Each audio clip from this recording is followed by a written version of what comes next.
Olá pessoal, sejam bem-vindos a mais esta videoaula. Eu sou o professor Marco Tolio e hoje nós estaremos falando sobre o cálculo de dissipador de calor. O dissipador de calor é esse elemento que nós estamos vendo aqui nas imagens e é utilizado para retirar o calor dos componentes eletrônicos, o calor gerado internamente nestes componentes que são diodos, tiristores, transistores, microcontroladores, microprocessadores, etc, etc. Para fazer o cálculo do dimensionamento então do dissipador de calor, para esses componentes que nós acabamos de ver, nós iremos utilizar um circuito térmico que é equivalente a um circuito elétrico, e esse circuito térmico ele irá modelar aqui toda a transferência de calor gerada lá no componente até que esse calor chegue ao ambiente.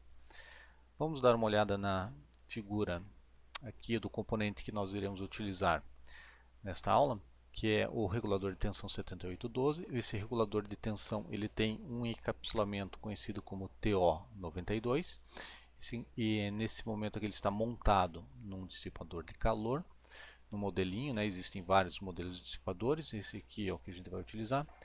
E aqui nós temos a imagem lateralizada desse mesmo componente, onde nós temos as seguintes nomenclaturas que nós iremos utilizar.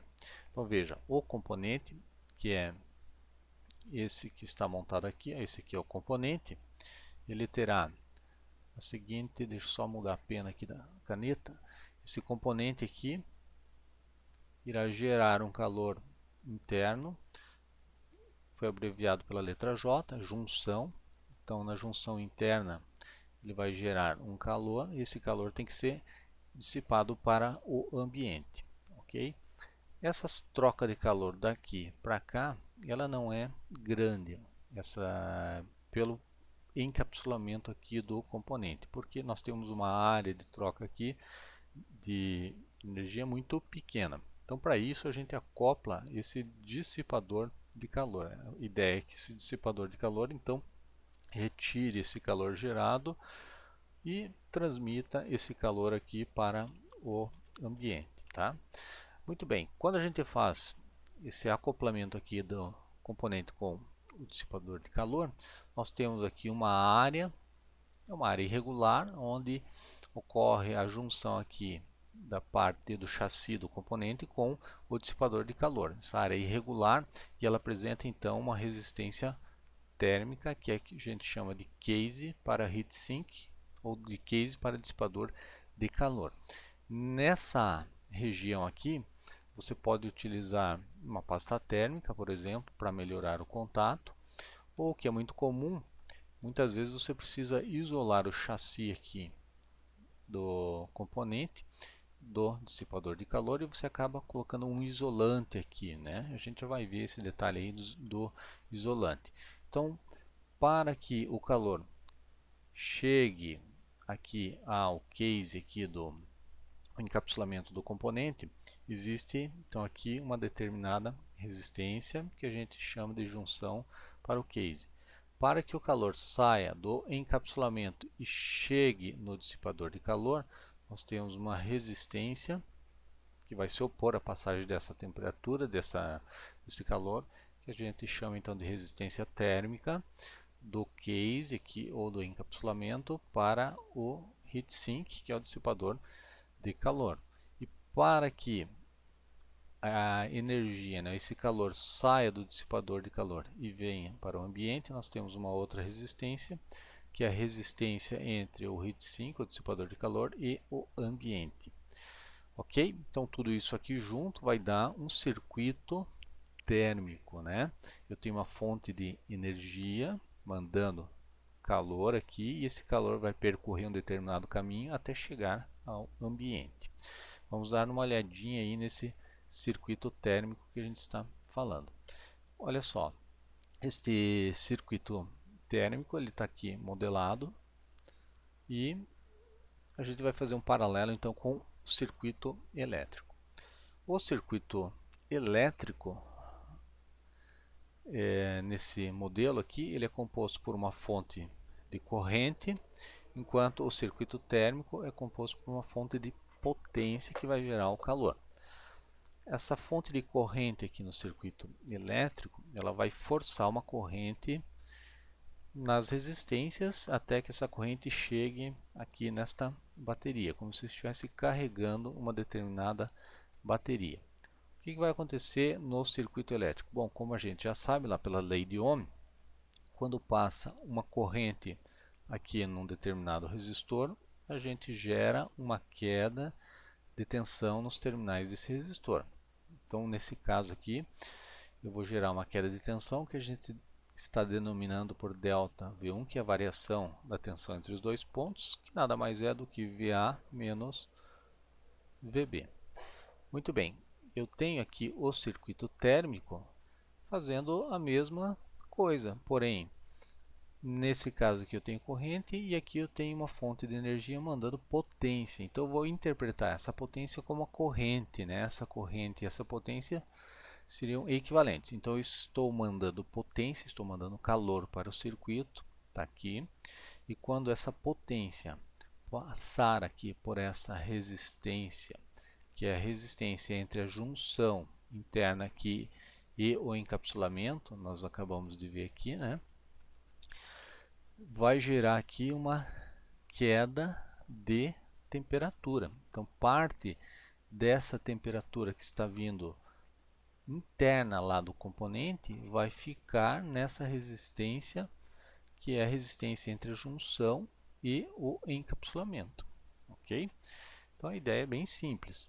Vamos representar aqui, ó, então, essa variação, né? Essa variação aqui é a temperatura do encapsulamento menos a temperatura que vai ter na junção interna do componente.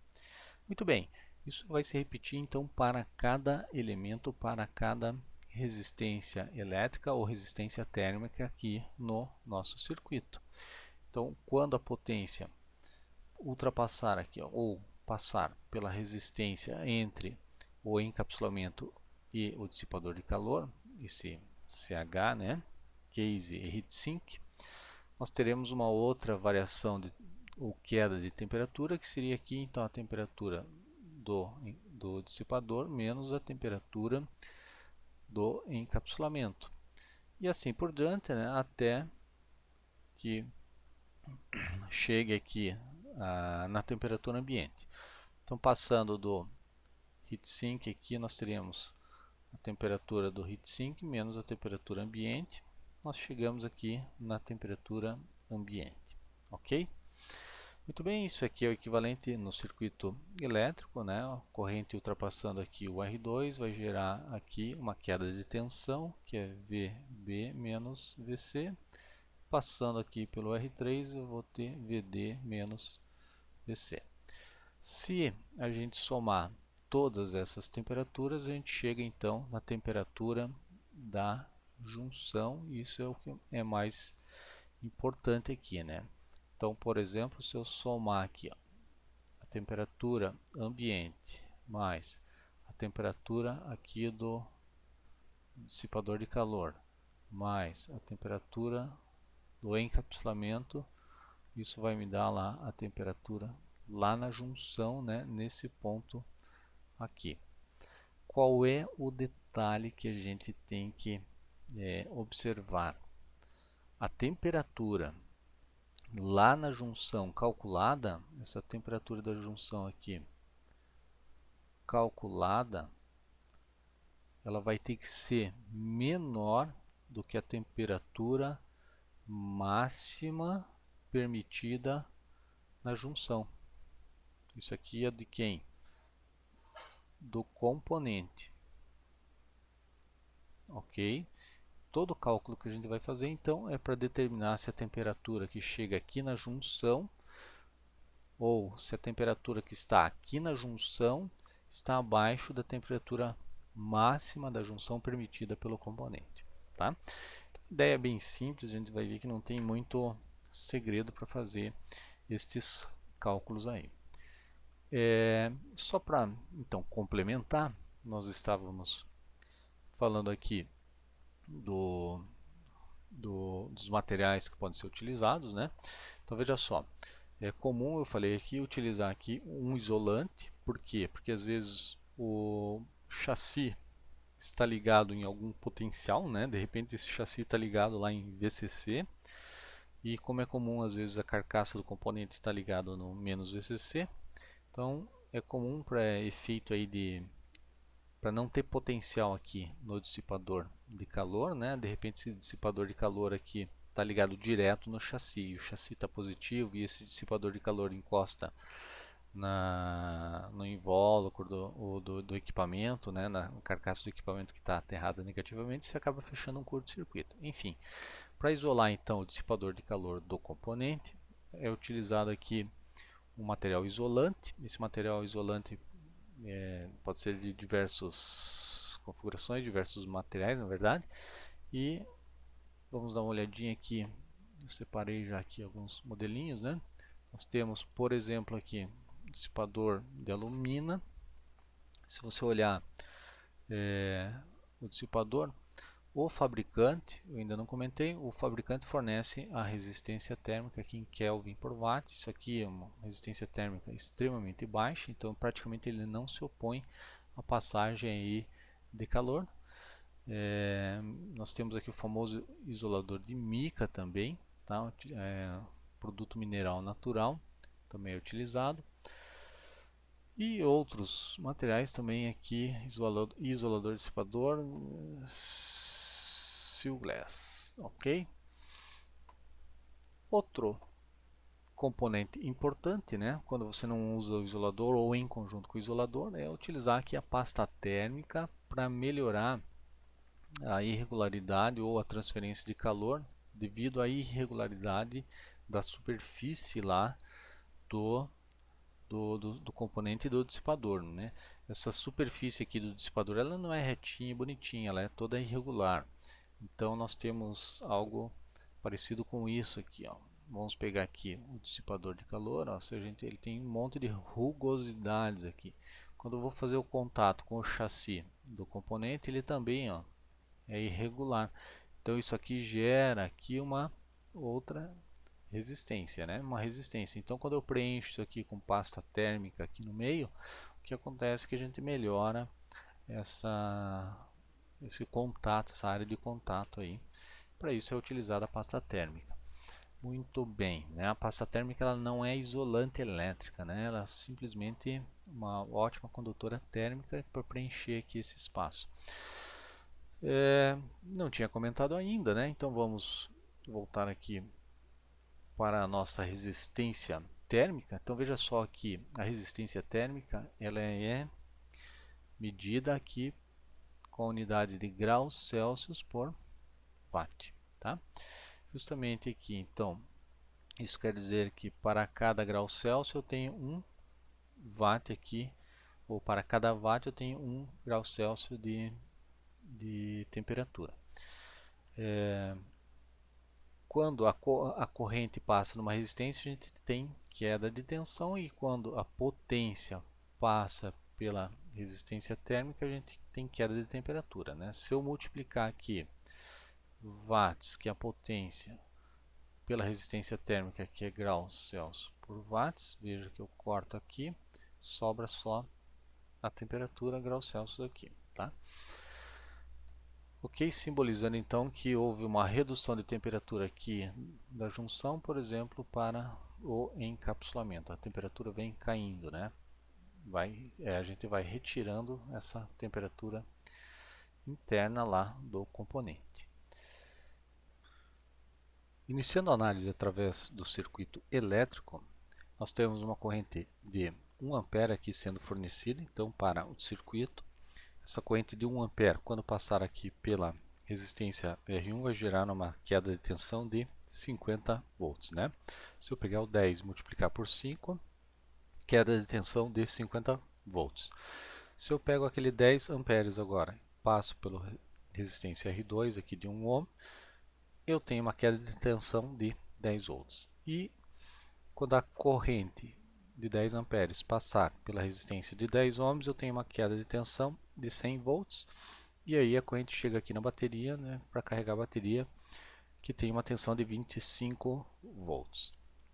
Se a gente aplicar a lei de Kirchhoff das tensões, o que a gente vai obter aqui?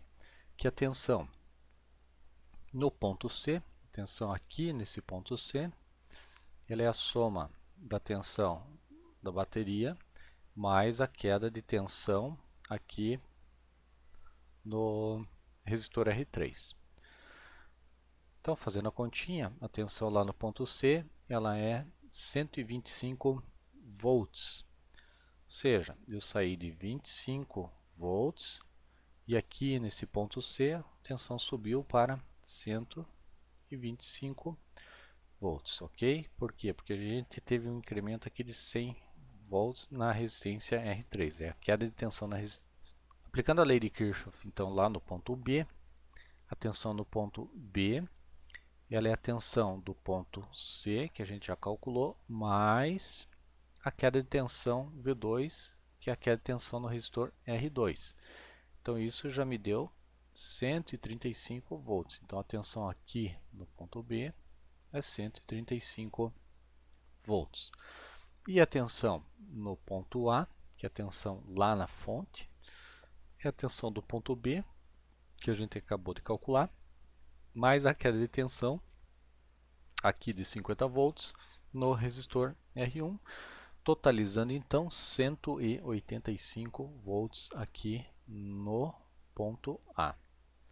Então, sai da fonte 185 volts, chega lá na bateria com 25 volts, parte então dessa tensão aqui de 185 volts, foi ficando pelo caminho aqui em cima dos resistores.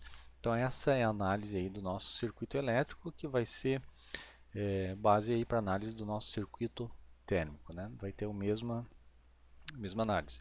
Só que agora aqui no circuito térmico nós temos então uma potência de 10 watts no lugar da corrente, e essa potência vai ser transmitida pelo circuito. Então essa potência está representando o calor aqui interno gerado no componente. Nós chamamos então esse ponto de junção, onde esse calor é gerado, e essa potência de 10 watts. Quando passar aqui pela resistência térmica de 5 graus Celsius por watt, vai gerar aqui uma variação de temperatura, ou uma queda de temperatura de 50 graus Celsius. Se eu multiplicar então o 10 pelo 5, eu tenho os 50 graus Celsius. Esse mesmo 10 watts, passando aqui pela resistência térmica entre o encapsulamento e o dissipador de calor, o case e o heatsink. Então, se eu multiplicar aqui o 10 por 1, eu vou ter uma queda de temperatura de 10 graus Celsius. Se eu multiplicar o 10 watts pela resistência entre o dissipador de calor, que é o heatsink, e o ambiente, eu tenho aqui então uma queda de temperatura de 100 graus Celsius, ok? Chegando na temperatura ambiente lá de 25 graus Celsius. Se a temperatura ambiente de 25 graus Celsius subir, ela vai se replicar, todas essas variações de temperatura sobem, aumentando a temperatura da junção, né? Muito bem. Olhando aqui então a análise, né, de Kirchhoff, agora aplicada aqui ao circuito térmico, a temperatura em cada ponto do circuito pode ser obtida também fazendo aqui o somatório das temperaturas. Então, por exemplo, eu saio aqui de uma temperatura ambiente de 25 graus Celsius. Se eu somar essa queda de temperatura no dissipador de calor, isso significa que a temperatura aqui no dissipador de calor chegou a 125 graus Celsius, né? Eu somo a temperatura ambiente mais a variação de temperatura no dissipador de calor. Então, nesse ponto aqui H, nós temos no dissipador de calor 125 graus Celsius. Se eu somar os 125 graus Celsius aqui, ó, mais o delta T2, aqui no case, no encapsulamento, eu chego a 135 graus Celsius. Se eu somar os 135 graus Celsius do encapsulamento mais os 50 graus Celsius aqui da queda de tensão da junção case, eu vou ter lá na junção uma temperatura total de 185 graus Celsius, ok? O que a gente tem que observar? Se esse componente aqui, ó, né, a temperatura da junção máxima desse componente, ela tem que ser maior, né, ele tem que suportar uma temperatura de junção máxima maior que esses 185 graus Celsius, né? Se isso não ocorrer, eu vou ter que redimensionar, vou ter que utilizar aqui um novo dissipador de calor para retirar essa temperatura ali de dentro. Muito bem, então esses são os exemplos de cálculos aí que a gente fez, uma análise do circuito elétrico, depois replicou para o circuito térmico, e agora a gente vai fazer um exemplo, então, de uma aplicação aqui com o regulador monolítico 7812. A ideia então é estar calculando, né, o dissipador aqui para o 7812, sabendo de alguns dados já prévios, né, que seriam os dados aqui de operação do circuito. Então, por exemplo, esse regulador 7812 ele está ligado aqui numa fonte que vai converter a tensão alternada em tensão contínua, porém a tensão aqui na entrada do regulador ela provém aqui de uma ponte retificadora, né? Nós temos o retificador de onda completa, então, que está com a seguinte característica aqui, tem um filtro capacitivo, onde a tensão nesse filtro ela atinge um pico máximo aqui de 16 volts. Lá na tensão de saída do regulador nós temos 12, então ele vai regular esse ripple aqui para 12 volts lá na saída. Muito bem, se nós temos corrente aqui, ó, atravessando o regulador e tensão no regulador, nós teremos potência dissipada. Veja, quando a tensão aqui for 16 volts na entrada, eu vou ter 12 volts na saída. Isso quer dizer que eu tenho uma queda de tensão aqui de 4 volts. Ok? Se eu tiver 1 ampere de corrente passando, eu vou ter uma potência dissipada, que é a tensão vezes a corrente máxima que passa. Ou seja, vou ter 4 watts de potência sendo dissipada nesse componente. E a ideia é essa, então dimensionar um dissipador de calor para esses 4 watts aqui, para uma determinada então condição de operação. Muito bem. O componente 7812, eu tenho aqui alguns dados de catálogo da Fairchild, no LM7812, por exemplo, né? Tá aqui 7812, ele tem encapsulamento TO220 e a máxima temperatura de operação, segundo o catálogo, está aqui 125 graus Celsius. Esse é um dado extremamente importante, então a gente já vai deixar anotado aqui que nós temos uma temperatura máxima de operação de 125 graus Celsius. Outro dado importante seria a corrente de operação aqui, a corrente quiescente, que é uma corrente que varia, que pode ser tipicamente de 5 mA até 8 mA. O que a gente vai pegar, né? A gente vai pegar a corrente máxima aqui para garantir, né? Vamos imaginar que vai ter a máxima corrente, isso vai gerar um calor máximo de polarização. Então está aqui, corrente de operação 8 mA. Só voltando no nosso esquemático aqui, onde está essa corrente, né? Ela vai estar circulando aqui da entrada para o terminal central do componente. Então aqui eu tenho os meus 8 mA, que é uma corrente necessária para esse circuito aí funcionar, esse regulador de tensão funcionar. Muito bem. Qual é a potência dissipada no regulador, né? Então, como a gente já fez esse cálculo, só repassando, eu vou ter uma corrente máxima na saída aqui de 1 ampere. Eu vou projetar ele para fornecer 1 ampere. Eu vi que eu tenho uma corrente de polarização de 8 mA, então a corrente na entrada aqui é de 1,008 amperes, ok? Como a gente viu, a tensão máxima vai ser 16 volts, a tensão na saída 12 volts, 16 menos 12 volts gera uma queda de tensão de 4 volts.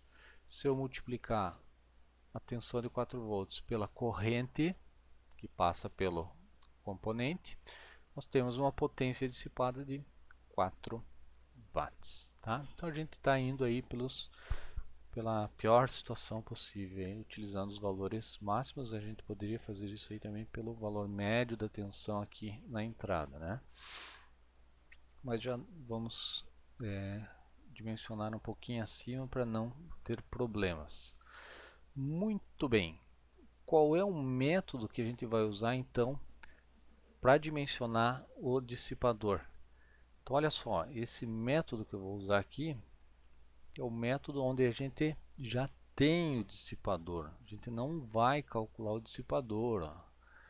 Esse é o famoso método da sofrência.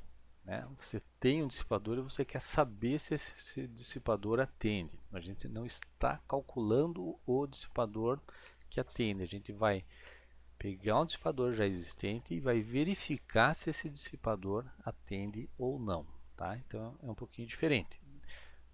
No próximo vídeo a gente vai fazer o método 2, que é calcular o dissipador adequado. Muito bem. O código desse dissipador que eu vou utilizar é o HS2816. De onde a gente está tirando isso aí? Se eu pegar aqui o datasheet desse componente, ele vem aqui, ó, é o catálogo de dissipadores da HS dissipadores, vai encontrar isso aí na internet, tá? E é o catálogo do dissipador que eu estou utilizando aqui. Então, aqui é importante porque é aqui que a gente vai encontrar os dados dos dissipadores aí, tá ok? Então, o dissipador que a gente vai usar é esse HS2816, está aqui, ó. Tem a série de dissipadores, são vários, né? Mas é o que eu tenho aqui no momento. Então a gente pode vir aqui, clicar e já cai direto lá no dissipador. Está aqui, HS2816. Tem esse formato aqui, é aquele que a gente viu na foto. E aqui estão os dados do dissipador. Calor dissipado em watts aqui. E aqui em cima o ΔT em graus. Muito bem. Um detalhe, né? Esse cálculo que a gente está fazendo não envolve ventilação forçada, né? Então existe um segundo cálculo que pode ser feito também, de repente no outro vídeo a gente vai fazer, que é utilizando aqui uma ventilação forçada e aí a gente leva em conta a velocidade do ar. Continuando, então nós temos aqui um dissipador que é o HS2816 e aí lá do catálogo a gente vai retirar o valor importante aqui, que é o valor da resistência térmica. Está aqui, ó, 7,92 graus Celsius por watt por 4 polegadas. Essa é a forma que o fabricante especifica aí o dissipador dele. Então, como é que a gente vai ajustar esse valor à nossa realidade, né? Então, um detalhe importante aí que a gente tem que saber. O dissipador está aqui, ó. Eu tenho aqui esse comprimento aqui essa distância aqui de 27,5 milímetros. Eu tenho essa altura que não está destacada aqui, ó. É uma altura de 16 milímetros. E esse comprimento aqui, esse comprimento que está aqui, ele é o comprimento do dissipador que você tem. No meu caso, eu tenho um dissipador de 30 milímetros ou 3 centímetros, tá? Então, por que a gente tem que ver isso aqui? Porque esse comprimento pode variar. O fabricante fornece essa tabela de correção aqui, ó, para você aplicar em cima do comprimento do dissipador. Então, neste caso, o fator de correção aqui do comprimento aqui de 30 milímetros, ele foi um fator de 1,82, né, retirados ali da tabela.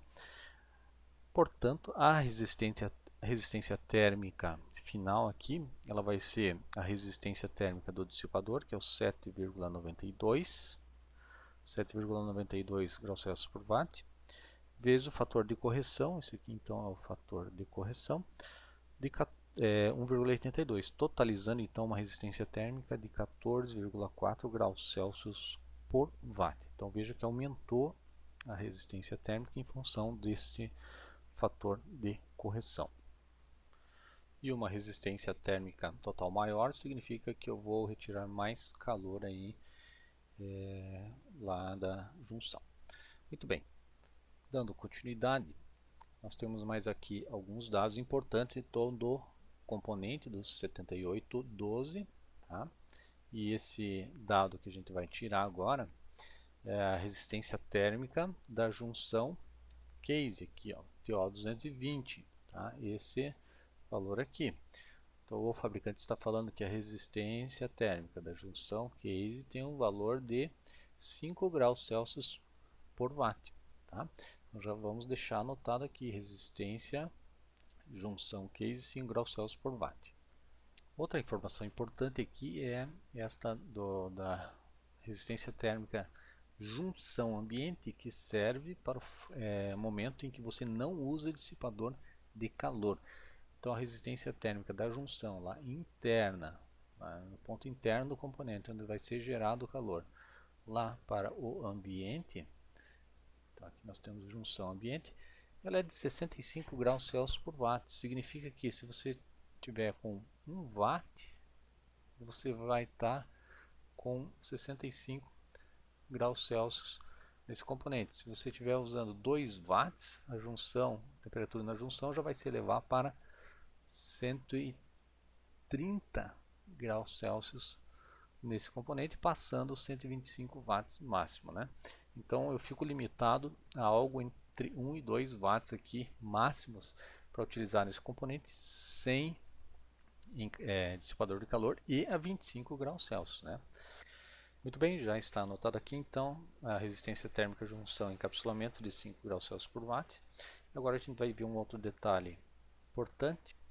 Essa é uma tabelinha aqui que eu tirei do material da Unicamp.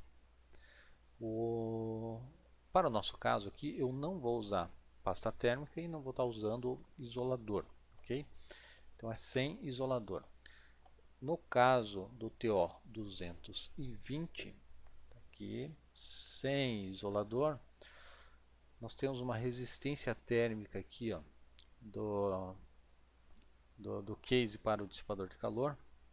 Então essa resistência térmica do case para o heatsink, que é o dissipador de calor, ela pode variar tipicamente entre 1,5 a 2. Eu vou pegar esse valor aqui de 1,5, tá? Então vamos deixar anotado aqui a nossa resistência térmica, resistência térmica entre comum, tá? Utilizar aqui um tetazinho aqui para dizer que é uma resistência térmica entre o encapsulamento case e o heatsink, que é o dissipador de calor. A gente vai estar adotando aqui o valor de 1,5 graus Celsius por watt. Muito bem, vamos ao nosso circuito térmico então. Nós temos aqui potência que o 7812 no nosso circuito vai estar dissipando ali, máxima de 4 watts. Nós temos uma resistência térmica da junção para o case de 5 graus Celsius, retirada do catálogo. Nós temos uma resistência do case para o heatsink, que a gente acabou de ver, de 1,5 graus Celsius por watt.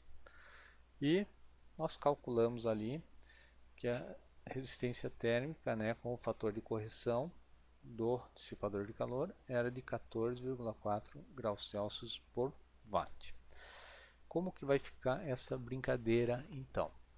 Se nós estivermos trabalhando numa temperatura de aproximadamente 24 graus Celsius, na verdade essa temperatura de 20 graus Celsius é a temperatura que eu estou medindo aqui no laboratório agora, ó, de 24 graus Celsius, temperatura que eu vou utilizar. Então, qual será a temperatura lá na junção, né? Levando em conta todos esses dados aí que nós levantamos. Então, a gente vai fazer umas continhas agora, né? Para chegar nessa temperatura de junção. Então, fazendo aqui 14,4 vezes os 4 watts que estão passando, a gente vai ter 57,6 graus Celsius de variação aqui, ó, 57,6 é a nossa variação de temperatura em cima do dissipador de calor. Então, se a gente somar os 24 aqui da temperatura ambiente mais a temperatura da variação de temperatura no dissipador de calor, a gente vai chegar com uma temperatura de aproximadamente 81,6 graus aqui no dissipador. Então já vamos anotar aqui 81,6 graus Celsius. Multiplicando os 4 watts pela resistência térmica de 1,5 graus Celsius por watt, a gente vai ter uma temperatura, uma variação aqui de temperatura de 6 graus Celsius. Nesse ponto aqui. Então aqui era 57.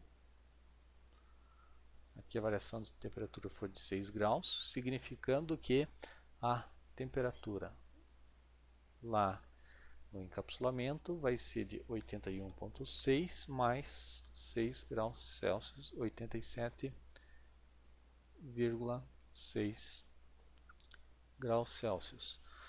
A próxima variação de temperatura é a multiplicação da potência de 4 watts pela resistência térmica de 5 graus Celsius por watt, vai nos dar 20 graus Celsius aqui na resistência junção case. Portanto, a temperatura lá na junção vai ser 87,6 graus Celsius mais 20 graus Celsius, 107,6 graus Celsius. Como a temperatura máxima, né, temperatura máxima permitida na junção lá do 7812 é igual a 125 graus Celsius, isso está ok, né? Porque está maior do que os 107,6 graus Celsius lá na junção. Se a gente fizesse um novo cálculo, considerando agora que a temperatura ambiente é de 50 graus Celsius, imagine uma situação em que você montou o teu projeto, esse projeto está dentro de uma caixa, essa caixa vai estar aquecida e temperatura ambiente, na verdade, naquele local em que está instalado o teu equipamento, subiu para 50 graus Celsius, né? O que vai acontecer? Fazendo todos os cálculos, a temperatura da junção aqui, ó, foi para 131 graus Celsius. Significa então que esse dissipador de calor que você utilizou já não serve, né, para essa situação, tá? O que a gente vai montar é para esse caso aqui, onde a temperatura ambiente, aqui onde eu estou, está aproximadamente 24 graus Celsius. Então agora a gente vai para a parte prática para estar verificando essas temperaturas aqui. Muito bem, esta é a parte prática. Eu estou com o regulador aqui montado no protoboard, está aqui o regulador. Eu não montei o circuito completo da fonte, porém eu estou usando aqui a fonte de tensão de 16 volts na entrada do regulador. A saída do regulador nesse momento está drenando 1 ampere. Veja, ele está funcionando certinho, tá? E aqui a saída do regulador do 11,89 volts. Então tem uma pequena variação em função da temperatura que ele deve estar nesse momento.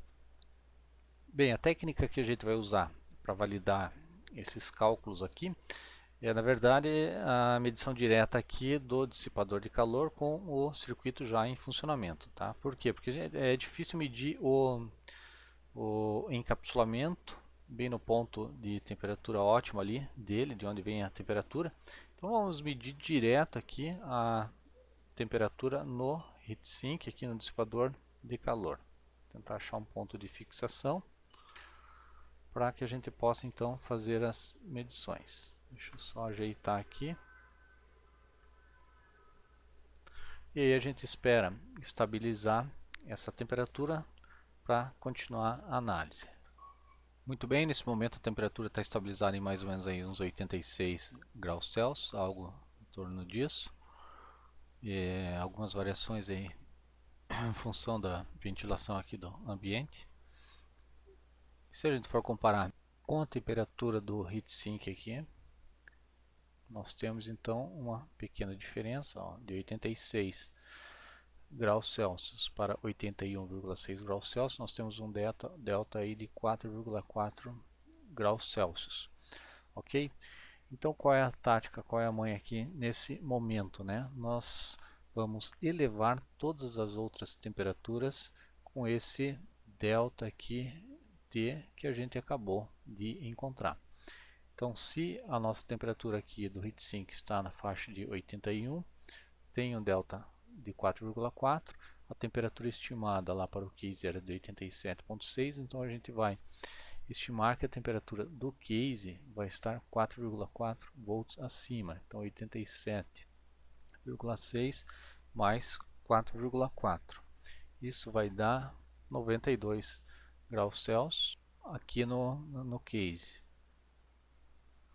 E aí, novamente, a gente vai somar aqui esse delta de 4,4 e aí a temperatura da junção, que a temperatura da junção vai ser 107,6 mais 4,4, que vai dar 112, aproximadamente aqui, 112 graus Celsius, que é a temperatura da junção, que continua menor do que os 125 graus Celsius, que é a temperatura máxima da junção permitida aqui pelo regulador 7812. Então a gente tem que tomar cuidado, é o seguinte, ó, isso tudo é para uma temperatura de aproximadamente 24 graus Celsius. Se essa temperatura aqui subir, esse 112 lá no final vai subir também. Ok? Então esse foi o método aí bem enxuto, né, bem enxugado, na verdade eu diria, né, de se fazer essa análise aí do dissipador de calor, levando em conta que você já tem um dissipador e conhece os dados desse dissipador. Não adianta você ter o dissipador e pegar dados aí de catálogo de outro fabricante, né? E aí não vai bater porque o material pode ser diferente, todos os coeficientes podem ser diferentes, ok? Então numa próxima videoaula a gente vai fazer uma nova aplicação onde a gente vai chegar, né, através de cálculos, a gente vai chegar no dissipador ideal. Com isso a gente fecha esse tema e espero que vocês tenham gostado. Qualquer dúvida, por favor, entre em contato e até a próxima.